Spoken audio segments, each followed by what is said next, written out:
Hi guys.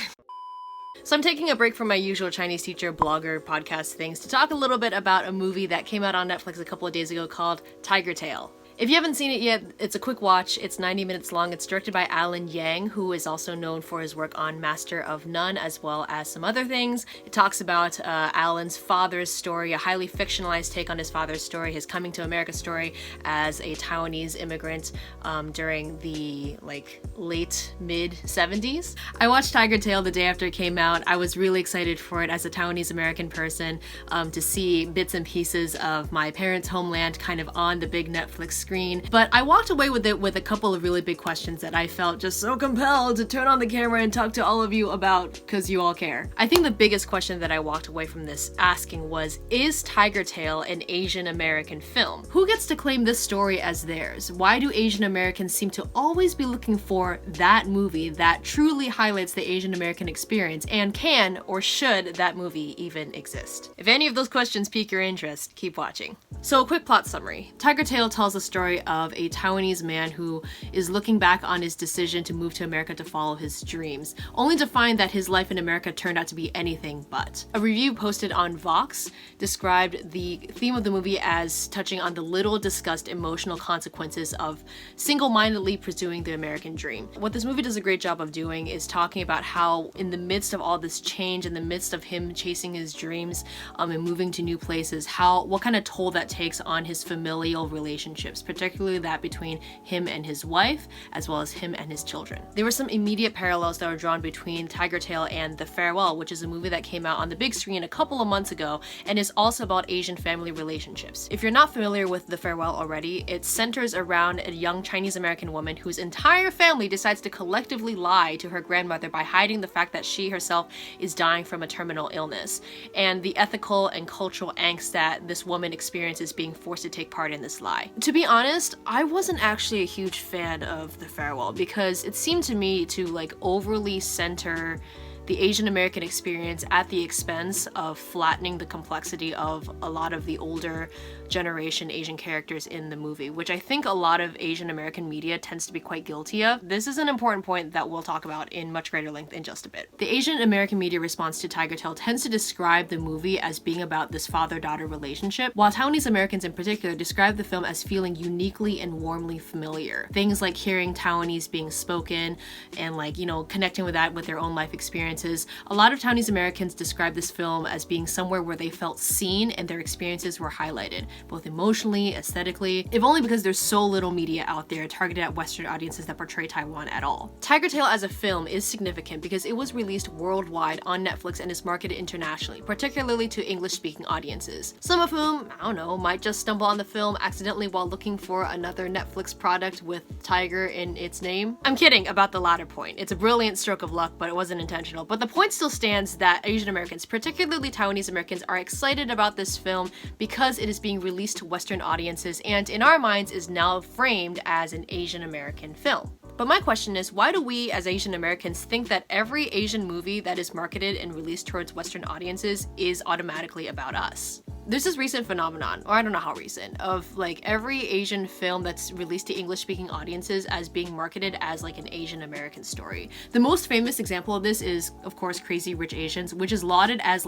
the Asian American film, despite most of the film not even taking place in America. But regardless of how Asian or not Asian, or how American or not American the story is, if it has Asians and it's marketed to Western audiences, it somehow becomes an Asian American film, and Asian Americans rally behind it as if box office sale numbers were as pivotal to solving race problems as, say, any of these numbers.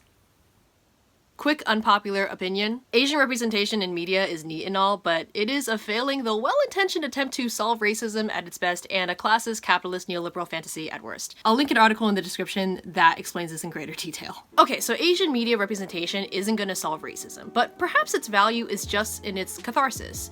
A piece of media that validates and proves our existences and experiences, and that tells us that others feel and live the same way that we do. But what is the value of a piece of work if its only value is how cathartic it is? The answer to that last question really varies, I think, because to be honest, I do know that people walked away from watching Tigertail feeling incredibly validated and found it to be a truly moving, cathartic piece of work, and they really felt seen. I'm the first to say that it's incredibly important for every person to have things in their life that do that for them, and no one should be able to judge like what kind of movies and TV shows and music makes you feel warm and fuzzy inside. I know I have some questionable choices in that area, but I think this becomes problematic when we try to take too much ownership of something that isn't ours, even if it's out of a desperate yearning to find something, anything, that resembles our experiences. Put bluntly, Tigertail isn't about parent-child relationships as much as Taiwanese-Americans want to read into that. What Tigertail does brilliantly is that it tells a much greater story that highlights the personhood of older Asian immigrants that too often get flattened or infantilized by the Asian American storytelling narrative. If you read some of the interviews that Alan Yang did with press about Tigertail, you'll see that this film was an obvious passion project for him. And through these interviews, it was really refreshing to see that as he was making this film, he didn't set out to make the great Asian American immigrant story opus with this film. It just felt really unpretentious and really genuine. What I liked about this film was the richness given to the personhood of the main character as an older man. You see his loneliness, his brokenness.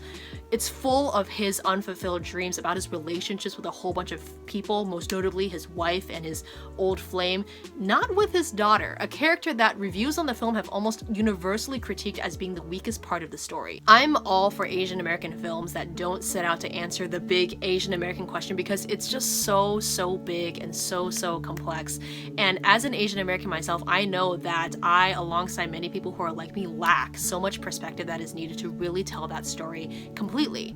And a lot of the times when we go and try to tell the story, we try to identify with the stories, a lot of it tends to be oversimplified, and it tends to be a very privileged, informed view that is largely inspired by our very specific personal experiences. A part of us as Asian Americans, I think, feels excited about these films, not necessarily because they are about Asians, but because they are aimed at Western audiences, which then makes it accessible to our non-Asian friends. It's the same idea of wanting to bring in parts of your culture for like show and tell at school because you feel like there are parts of you that your non-Asian friends don't know about and won't ever show interest in unless you put it in front of their noses and they start asking questions about it on their own. But I mean, are non-Asian audiences invested in Asian culture on the same level as we are?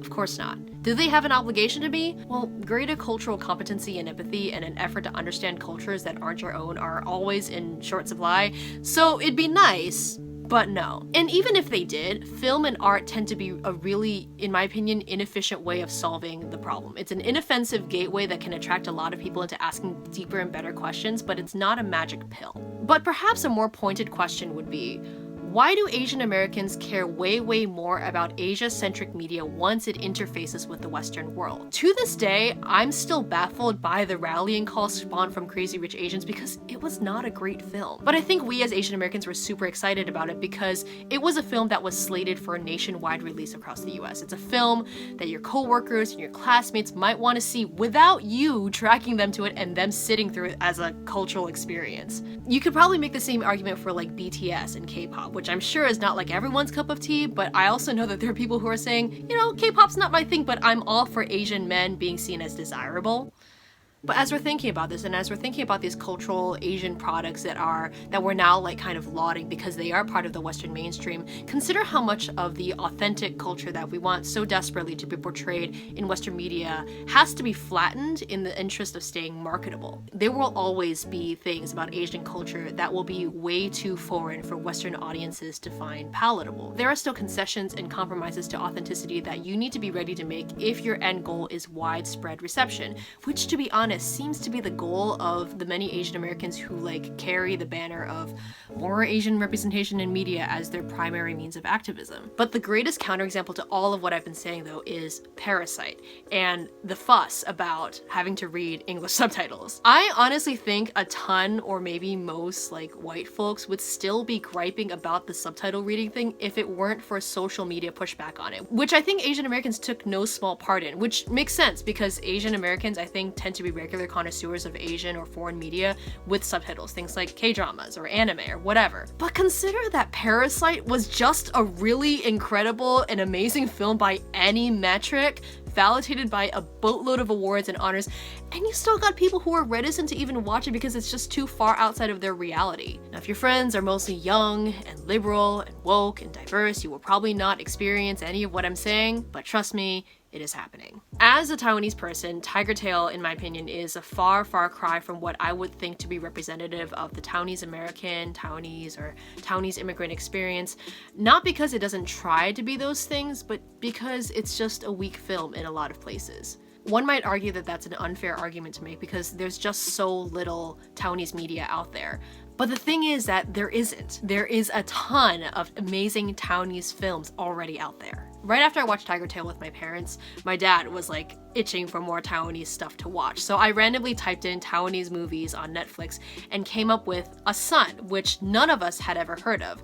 We just decided to dive in and watch it despite the movie being 2.5 hours long, and man, if you're looking for a movie that talks about parent-child relationships amongst Taiwanese people, that's the one to watch. Or even better, there's a Taiwanese miniseries on Netflix called On Children, which came out a couple of years ago and is amazing. I reviewed it a couple months back. I'll link to it right over here. You should check it out. My point is this. It's cool that there are more and more films and media about the Asian and Asian American experience being created by Asian Americans.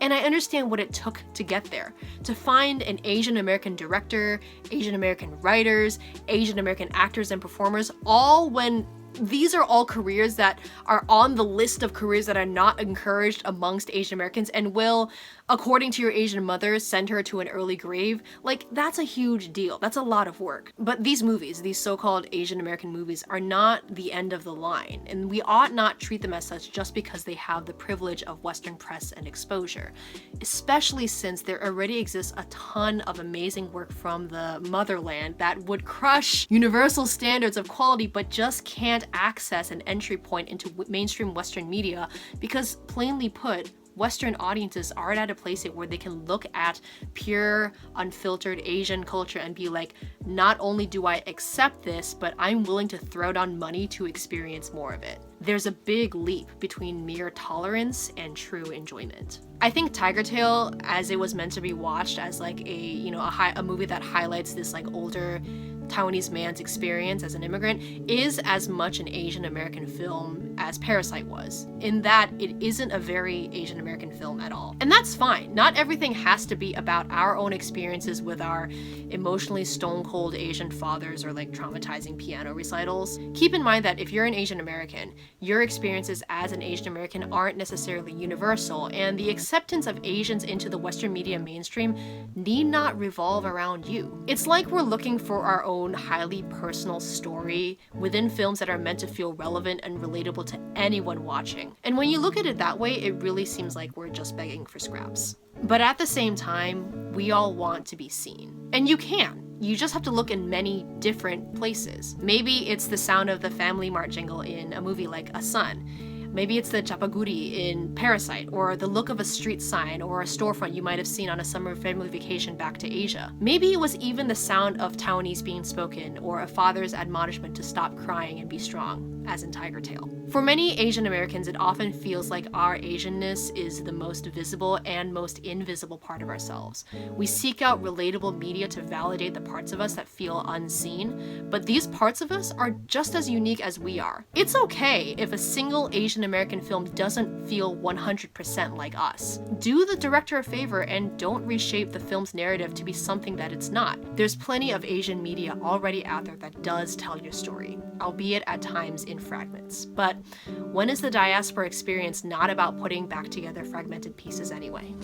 Anyway, I hope you enjoyed this. Leave your thoughts on this video or on the movie Tigertail in general in the comments below. If you haven't watched this movie already, go watch it. It's an hour and a half long. It's still a pretty good movie. Find a friend, send this video to them, and maybe do a group watch of the movie afterwards. I don't know how you're spending your time. I'm not gonna judge you. If you haven't already, be sure to subscribe to this channel. Tell me what you liked. So, I hope you guys are doing well. Happy Easter, everyone, and I will see you all next time.